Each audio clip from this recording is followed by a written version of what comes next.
movie that came out recently. Portrait of a Character war movie that came out recently, directed by Mel Gibson. It's a true story. Stars Andrew Garfield, Hugo Weaving, Teresa Palmer, and Sam Worthington as a captain in the movie, I believe. So that's kind of a noteworthy character. The true story of Desmond Dawes. I think I was discussing with you that about a third of it is like background story, young Desmond Dawes, older Desmond Dawes. Another third of it covers like boot camp, and then another third of it covers like the actual war, Hacksaw Ridge. Exactly. Hacksaw Ridge, I'm not sure what island it is, but it's the Japanese front of World War II. Very gruesome thing. And pretty much the battle that they're dealing with is that there's this like high plateau area that the soldiers are trying to scale, and the ridge, Hacksaw Ridge, is probably like 400 to 500 feet, you'd say. The cliff edge itself that they have to get over into the battlefield, right? And then up there's Japanese, and they're fighting the Japanese. The Japanese have built trenches, which was a common thing in World War II. They built trenches in the island and stuff, so they have their own like encampments, and they're just defeating the American soldiers right and left and stuff. And so we see the heroic portrayal of Desmond Dawes, a medic, saving the lives of 75 wounded men from that ridge. Desmond, in his childhood, had a couple of traumatic experiences that made him vow for the rest of his life not only to kill, but to not handle a weapon for the rest of his life, and that becomes a little bit problematic when he enrolls in the Army as a medic, because one of the first primary orders of the Army is to pick up a weapon and handle it throughout the battlefield, throughout training, things like that. So that causes problems and predicaments with him and his superior officers, and especially with his comrades, as he won't pick up a weapon, and he's just being down by it, persecuted. This is kind of a persecution story for the character as well, as he won't handle a weapon. He just gets through all the persecution, and then a bill through Congress that's brought in by his father, Tom Dawes, pretty much erases all the charges and says that Desmond has the right to walk into the battlefield if he has this religious inclination to not handle a weapon. And so they allow him in, they allow him to stay anyway as a medic, and he goes into the battlefield as a medic. And it's actually tremendously advantageous for him to not handle the weapon and just focus on being a medic, because he's just running around and scouting around the battlefield to wounded soldiers, tending to wounded soldiers, helping their wounds, and then getting them off the battlefield and trying to drug them off the battlefield. And so he works very hard and really, really well in that position of, I'm not going to fight, who I need to save. Okay, you going to save you. You going to save you. Yeah. And he works as a very effective medic for that. I would say that the biggest irony of this movie is the fact that all of his like comrades think of him as a coward, but then you see like his like bravery come out when he's on Hacksaw Ridge and stuff, and that kind of contrast between like, I don't want you in the trench with me, and like, you still may not want him in the trench because he's not gun trained, he wouldn't protect you, but at the same time he's brave. I mean, he withstood so much gunfire just trying to save people and stuff. And he endured a lot of punishment during boot camp. What's a profound thing that you found? Like, I found the irony between, like, bravery and cowardry. Really, the profound thing that I believe director Mel Gibson wanted throughout this entire movie was how much he stuck to his guns, how much he stuck to his faith and to his promise to himself and to God to not carry a weapon and to save life rather than to take it. And he just holds on to that through all the persecution, like you said, and just to be faithful to himself and to the commandments that he chooses to follow. And to just be a medic. He's not going to fight anybody. He's going to save his fellow soldiers. And he saves well over 75 by the end of the movie, I believe. And it was just really cool to see just this huge progression of a character to endure so much persecution as a person, so much persecution as a soldier, and just to work tirelessly as a medic to pick up soldiers left and right who are wounded and to tend to them. One more. Gotta get one more off the battlefield. One more. And it just goes and goes and goes and goes. I love that. I loved how, like you just said, that how he kept saying, you know, after he'd lower somebody, God, help me just get one more. God, help me just get one more and stuff. And, you know, he probably didn't have any water or food. Kind of the bow that wrapped it all up was in the end when, you know, they were going to storm Hacksaw Ridge again, and the captain or whatever was telling on the radio, his commander, we have to wait for Desmond Dawes to pray and stuff. And, you know, you see this line of soldiers, and at the end of the line you see Desmond praying and stuff. And humorously, over the radio you hear, "Who the hell is Desmond Dawes? Who the hell is Private Dawes?" Yeah. How at the end, the captain was like, "The men believe in you. The men are not going to storm up Hacksaw Ridge without you. Like, you are the cornerstone. You're the rock that keeps this battalion together." And I thought that was really cool to see and stuff. A really cool arc to see in the soldier, an extra character. Yeah, yeah. We're going to talk about how we compare this movie versus other Christian movies. It's not specifically a faith-based movie like God's Not Dead is. Yeah. But, like, I feel like if you compare it versus them, the two, that is one difference that you see a lot in this movie. And I feel like that is something that is lacking in... It's a highly visual movie. It is visual. And actually shows things happen. It shows all the characters changing over the time and how they're acting and how they are progressing as people. And that was hugely strong and hugely advantageous for the movie in the faith part of the genre. Yeah, yeah. I also like that you see subtle things that I feel like that the Christian movies are really lacking and stuff. For example, there's this slight scene where you find out that Dorothy, she has this bird book. And then Desmond, to kind of woo her off her feet, he brings in this really cool feather that he found while he was walking. And nothing is said about this slight interaction. You just see the book. It's like Jesus loves you, God is good all the time. Doesn't do that. No, it doesn't do that. It doesn't talk about, "Oh, so you like bird books. I found this feather for you," and stuff. No, you see the book. You see him picking up a feather, and then you see him placing it inside the book later on, and you see her reaction to the book, and she instantly knows that it's from Desmond Dawes. I mean, he's the only suitor who is wooing her. Gift her with that.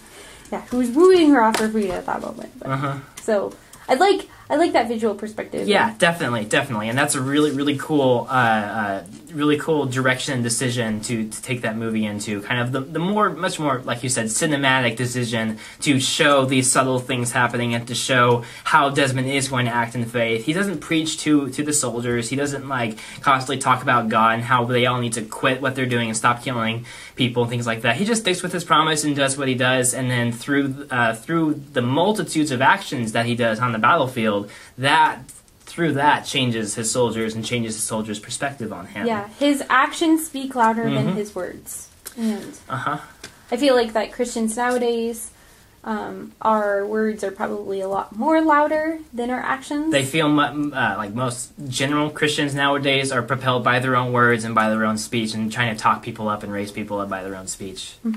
I felt that this movie was a great difference from most other typical Christian movies in that it uses Christianity and uses the faith part of it as a character motivation, as motivation in the story.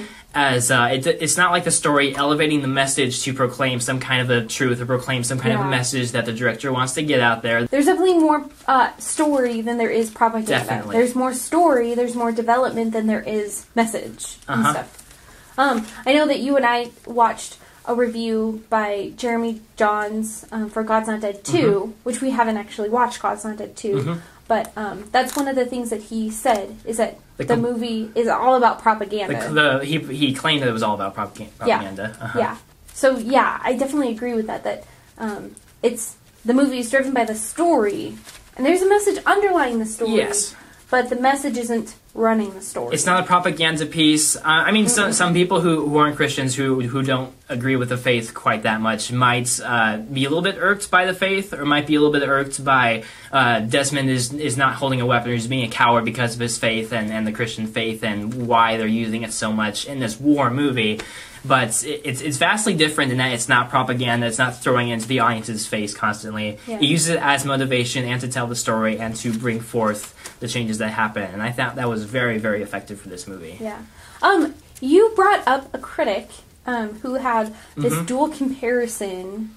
Why don't you talk about that because I'd like to add on to that. Yeah. What did he say again? So, Hacksaw Ridge was largely positively received. It was a great movie, well received at the box office, things like that. Now, Roger Ebert was a critic who died some years ago, and he kept up his own website, rogerebert.com, where he wrote reviews and wrote different criticisms for different movies. And he was very well respected by a lot of people in the industry and gave very honest and just in-depth criticisms on movies. He has since passed away. He has other writers who have taken his place. And Roger Ebert, the website, gave this movie a 2.5 out of 4 stars, which is one of the lower ratings for this movie. And he specifically proclaimed that it was just a lot of mayhem and just war mayhem, and had 2 contradictory themes of the war mayhem and violence and the anti-violence, no handling guns, faith-based theme. And so I think the author was largely bashing Gibson for his typical blood mayhem and gore and just crazy violent stuff in his movies, but also trying to stay nice and faithful and Christ-like and things like that. And he saw that those 2 variables were too contradictory to each other. Yeah. I feel like that contradiction between, like, no killing, no violence, and then having such a gruesome war movie, I think that might actually be, like, the biggest contender between Christians and stuff. I feel like that there might be a lot of more conservative Christians that watch this movie and be like, oh, there's so much violence, and why did I watch this? It's a Christian movie, but there's so much violence, and when a grenade goes off, there's guts flying everywhere. I mean, this movie might not be for everybody, but in terms of a war drama, this is what you get. It's definitely more of a war movie than it is a Christian movie. But it is a war movie that has Christian values. It has Christian values and undertones to it. Yeah, which is why we're discussing it. Which is why we chose to discuss it. Yeah. So, and it's a good war movie. I would say that because of, like, first of all, because of the contradicting themes, and then also because of, like, the special effects that they have with, like, the dead bodies and the guts and stuff, that it makes it more realistic. That makes it much more realistic. I mean, I think that most war movies are kind of set the stage by Steven Spielberg, Clint Eastwood, and Tom Hanks, because... Basically. Yeah, but I think that those 3 guys have really set the stage in a war movie, in what we think of as what good could be war expected movies. as a good war movie. Yeah, and I think most of the time...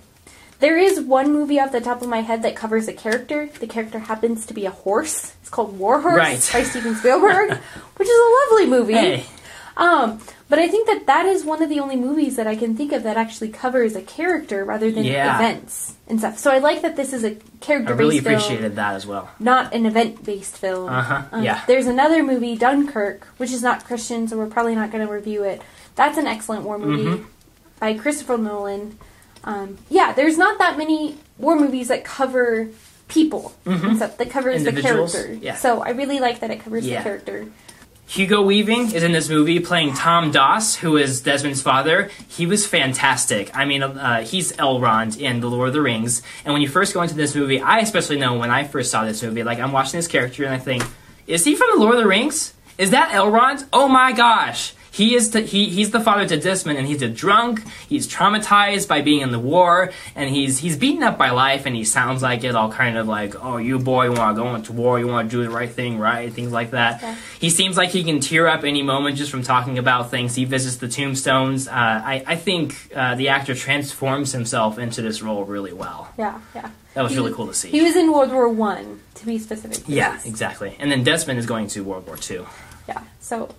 This movie handled the Sargent character differently from most other war movies. It's not Full Metal Jacket kind of Sargent. It's not spitting in your face and swearing in your face constantly. I mean, the Sargent played by Vince Vaughn is kind of tough and just yelling in his soldiers' faces, things like that.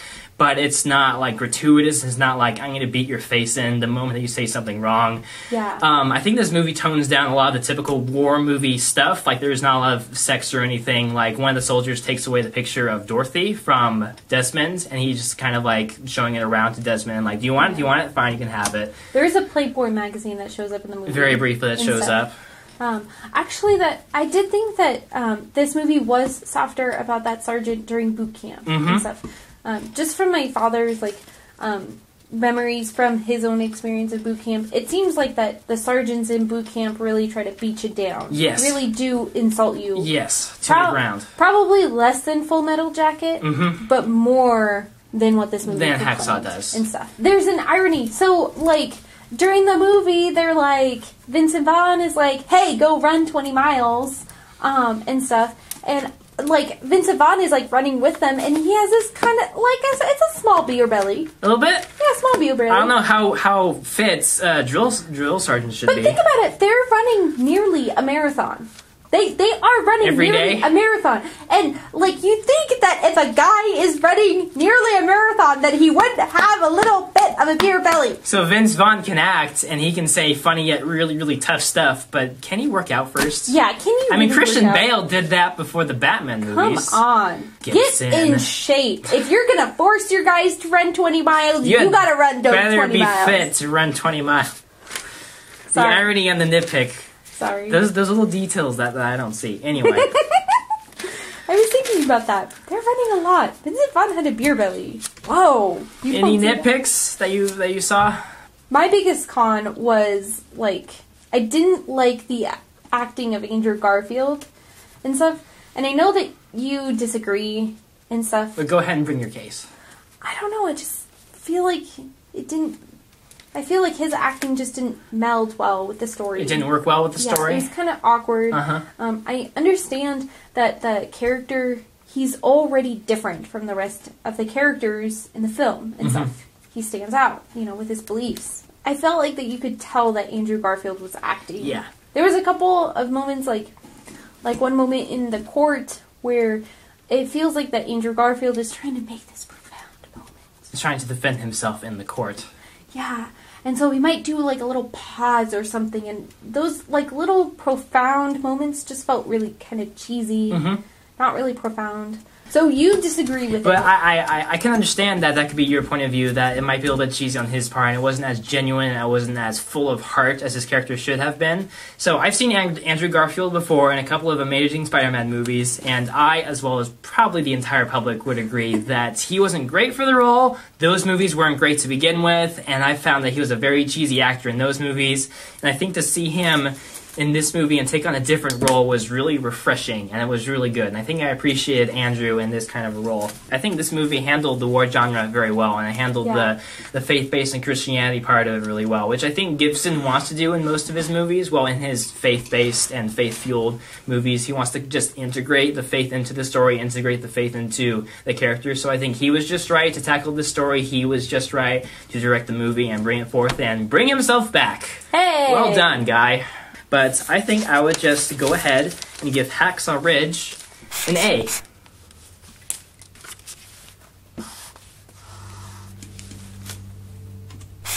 And she would give it an A as well. Yeah, just a very enjoyable movie. I would watch it again. I would recommend it to anybody who's really into the war genre. If you're not, you can skip on this one. My dad and I are huge war movie fanatics and stuff, and so one of the first things that he said is that it's really gory and stuff. But I think he said that as like a praise in the fact that a lot of war movies tone things down. Yeah. It brings forth all of the metal. It brings forth all of the heavy metal and the blood while still showing, well, this is what this character goes through. Let's see how faithful he is to himself. I think it brought the full gold to it. Yep. And I think that will conclude some of our thoughts on this movie, and we will see you guys next time. See ya.